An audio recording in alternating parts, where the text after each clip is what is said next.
Hello, this is Kim Ki-won from Richgo. Recently, there are again signals that typically appear at such high points. This is related to some news coming out of the Asian economy, and it seems concerning.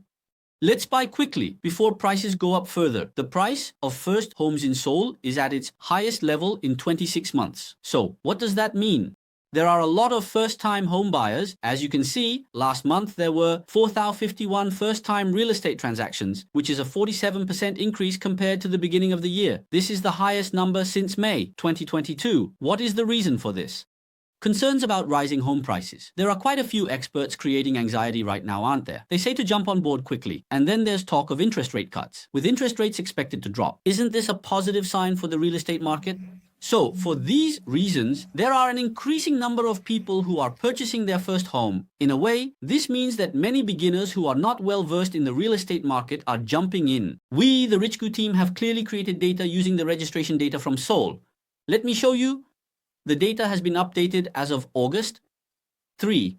What do you think about this? This is data showing how many first-time home purchases there are across all age groups. According to our data, in July 2024, the number of people buying their first ET home has increased again with 4,321 individuals, as you can see. It's happening again during the COVID period in August 2020 and May 2020. There were so many first-time home buyers, right? Now let's take a look at this by age group. When we look at it by age group, it becomes clear. So, who is buying the most homes right now? It's clearly those in their 30s. It's no surprise that there are many people in their 30s, right? In fact, 47.5% of the total share is made up of people in their 30s who are buying their first home. There are also many individuals in their 40s who are purchasing their first home. These individuals also account for about 24%. So, there are many cases where people in their 30s and 40s are buying homes for the first time.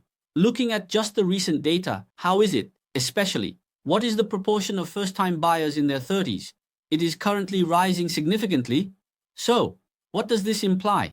Right now, I feel restless and worried that if I don't talk about buying my own home soon, it could lead to serious problems. With the DSR being implemented, I feel stressed and think I should hurry to buy my home before the loan limits decrease. It seems that these factors are reflected in the increasing number of first-time buyers. It seems a bit unfortunate. I think it would be great if you could wait just a little longer before buying. If you wait for about 1 to 1.5 years, I believe a very good opportunity will arise. Additionally, there is some data available, including first-time buyer data and owner data. So who currently owns the most homes in Seoul? Let's take a look. The largest group is those in their 50s. As you can see, the largest group is in their 50s. Who comes next? Then it's those in their 60s. After that, the 40s and 70s are quite similar. Who has the least? It's those in their 30s, right? Isn't that obvious? Naturally, there can't be many people in their 30s who own a home, but these people are the ones buying now.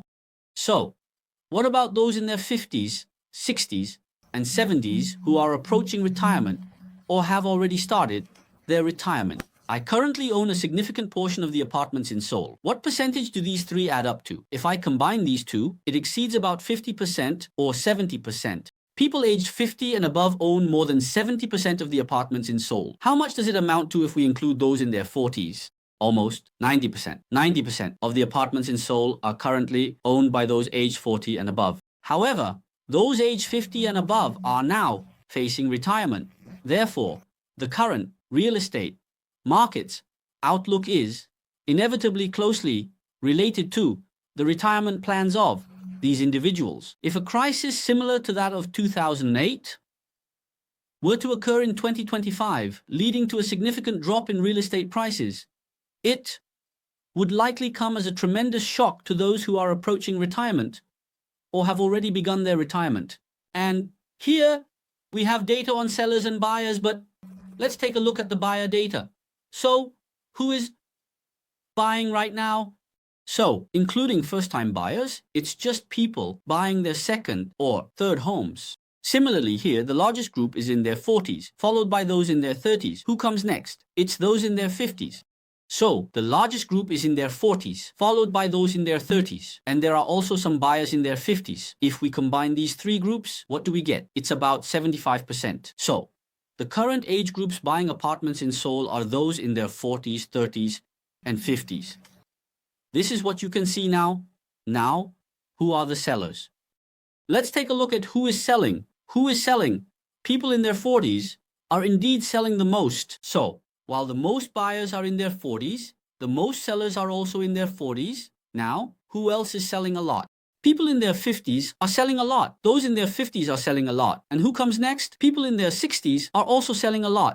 Who comes next? Those aged 70 and above. Therefore, the smallest proportion of sellers right now is in their 30s. A significant number of those in their 40s, 50s, and 60s are currently selling apartments in Seoul. And we can also look at this in more detail by region.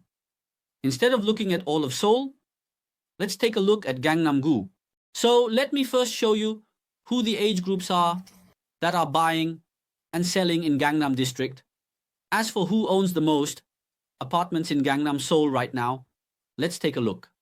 The largest group is those in their 50s, making up 26.6%. Following them are those in their 60s, then 70s, and then those in their 40s. In their 30s, there are less than 6% of people owning apartments in Gangnam. This indicates that individuals in their 50s, 60s, and 70s who are likely to have significant assets currently hold almost all the apartments in Gangnam. So shall we take a look at who is selling and who is buying? Let's look at the sellers. If you see, who are the ones selling apartments in Gangnam, Seoul? They are indeed in their 70s or older. This is based on the most recent data. Looking at the data from July, the largest group is those in their 50s, followed by those in their 60s, 70s, and 40s. So, if you look at this, what is the selling proportion for those in their 40s, 50s, 60s, and 70s? It continues to rise now. What does this mean? People in their 40s and above who have experience in real estate and have some knowledge are currently selling apartments in Gangnam district of Seoul. Unusually, even those in their 70s and above are currently selling a significant number of properties. This time, let's take a look at who is buying apartments in Gangnam, who is making a lot of purchases in July. Looking at those in their 40s and 30s, it seems that in September 2023, people in their 30s and 40s bought a significant number of apartments in Gangnam. Can you see that? They bought a lot, then it dropped a bit, but recently it has been rising again. So now people in their 30s and 40s are selling apartments in Gangnam, while those in their 50s, 60s, and 70s are also selling their apartments in Gangnam. In a way, it seems like a battle between the 30s and 40s against the 50s, 60s, and 70s. Older individuals are selling their homes, while younger people are buying. It seems that the outcome of this situation will be determined within about a year, or at most 2 years. And it will be interesting to see how it unfolds. At Richgo, we will continue to develop a real estate system that can help many people by utilizing a variety of data based on data analysis. Many real estate related companies and local governments are now utilizing Richgo and collaborating with us. If there are individuals looking to establish a rational decision-making system based on data for real estate, we encourage you to contact our Richgo team at any time. It would be great to work together to stabilize and advance the real estate market in South Korea. Thank you.